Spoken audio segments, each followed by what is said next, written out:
নমস্কার, আজকে আপনাদের নিয়ে যাব কেন্দ্রীয় হরি মন্দির মহোৎসব।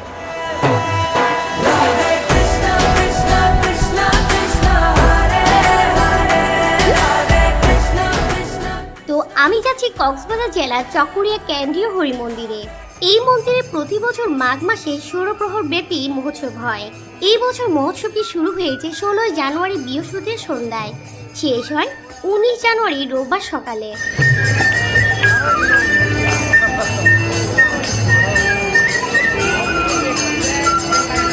তো এটা হচ্ছে রাধাকৃষ্ণের স্থাপিত বিগ্রহ।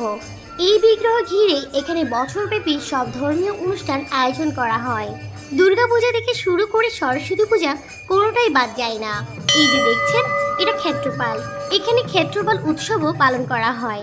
বলতে গেলে এখানে প্রতিটা উৎসবই বেশ আমোদপূর্ণ।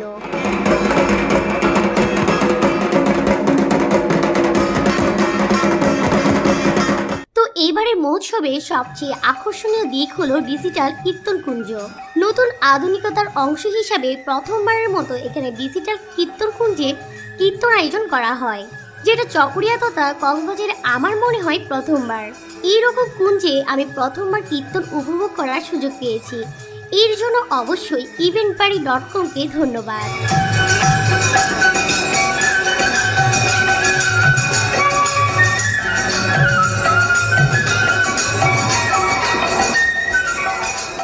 তো এখন আমরা মহাপ্রসাদ গ্রহণ করব।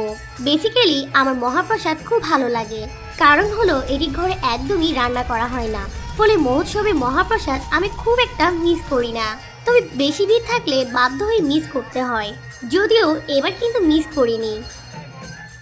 আমি রাতে আবারও উৎসবে যাই। উৎসব ঘিরে মূল গেট হতে মন্দির পর্যন্ত লাইট দিয়ে সাজানো হয়। পাশাপাশি রাস্তার দুপাশে মেলা বসে, চারিদিকে ভক্তদের পদচারণায় মুখরিত।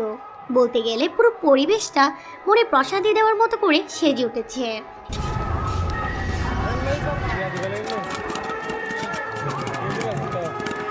এইবার যে কীর্তনিয়া দলিগুলো আনা হয়েছে সবগুলো ছিল প্রসিদ্ধ। প্রত্যেকটার গায়কে ছিল মন ছুঁয়ে যাওয়ার মতো, যার কারণে কীর্তন উপভোগ করার জন্য ভক্তদের উপচে পড়া ভিড় লক্ষ্য করা যায়।